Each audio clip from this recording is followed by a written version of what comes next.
The Alchemy of Becoming, my 3-year journey through the dark night of the soul. There are seasons of life that gently nudge you into growth, and then there are seasons that burn everything down. Not everyone walks through the fire. Not everyone has to lose everything to find themselves. But for some of us, those here to transmute, to lead, to heal ancestral lines, the path home is an initiation through the dark. It is not punishment, it's preparation. When your soul came into this life holding the blueprint for legacy, light, and generational healing, it also carried the task of burning away what was never yours. This is what I call the alchemy of becoming. It is not linear. It doesn't arrive in 5 steps or a perfect plan. It doesn't happen in 30 days. It is a sacred unraveling, a reclamation, a slow return to the truth of who you've always been, beneath survival, beneath striving, beneath fear. The descent. Some know it as the dark night of the soul, a sacred but brutal moment in the soul's evolution when the old self begins to dissolve and the new self hasn't yet taken form. A cocoon, a cave, a void.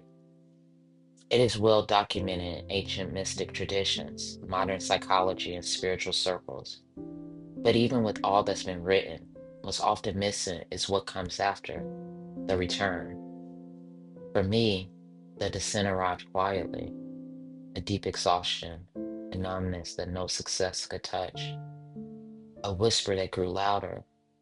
This life doesn't fit anymore. It looked like burnout hidden inside of achievement. It looked like loneliness while surrounded by love. It looked like a silence between me and God. What I didn't know then is that this wasn't failure. It was the beginning of the fire. The fire. The fire doesn't ask for permission. It arrives with purpose to strip away everything that's not real. For me, the fire lasted almost 3 years.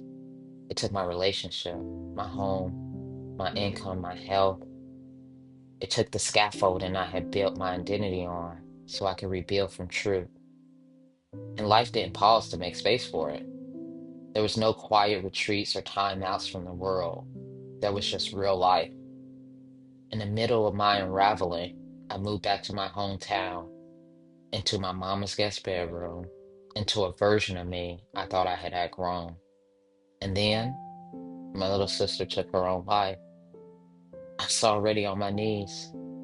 And then I had to learn how to grieve from this new place of being, a place where the veil was thinner, where death wasn't an ending, but still hurt like hell in the body. I spoke to her in dreams. I wept through meditations. I mothered my own heart. I let the ache teach me how to hold space. And through it all, my nervous system fought back. Sleepless nights, shaken, panic, silence. I developed a twitch in the back right of my head, a pulsing I couldn't explain but could feel. Now I understand it. It was a trauma echo, a scar where unwell energy had once tried to enter, and where my body, my spirit, and my ancestors said, no. The right side of the body holds the feminine, the intuitive, the receptive. The back of the head carries memory, spiritual sight, and ancestral threads. What I was feeling wasn't random. It was history moving through my body. And even that was a sign of how fiercely I had protected my light, even when I didn't know that's what I was doing. The fire stripped me bare, but it revealed the gold that was always mine. The return. This is the part we rarely see written about, but it's where the alchemy lives.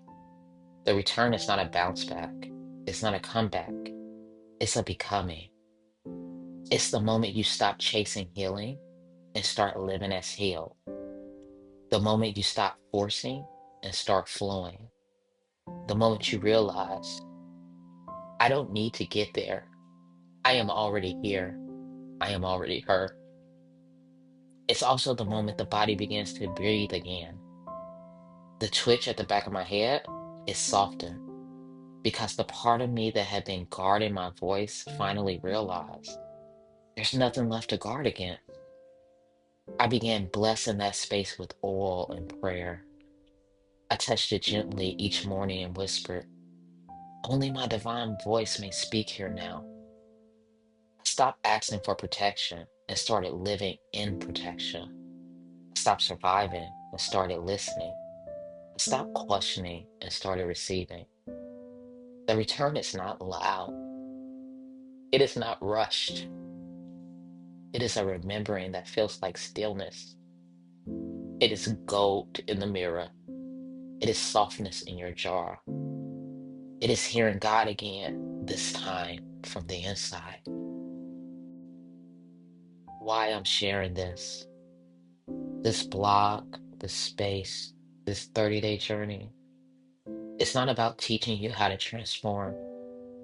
It's about showing you what it looks like to live from the other side. Your descent may not look like mine. Your fire may come in a whisper or a wave.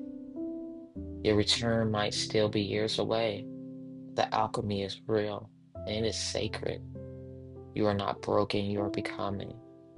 And when the time comes, you too will rise as gold. I don't have answers, but I have presence. I have a candle lit. I have rituals that return me to myself. And for now, I'm sharing them, not as content, but as a living spell, a mirror for your own remembering. Invocation to the version of me that kept breathing through the unraveling. You are the proof of this prayer answered. To you, love, wherever you are, however you've arrived, may this space meet you in love. May your voice be whole. May your body rest. May your ancestors stand with you. May your wealth, your clarity, your joy rise gently to meet you. Whether you are just beginning, quietly mending, or already walking in your goal, your path is sacred. You are already becoming. Ashe, amen, and so it is.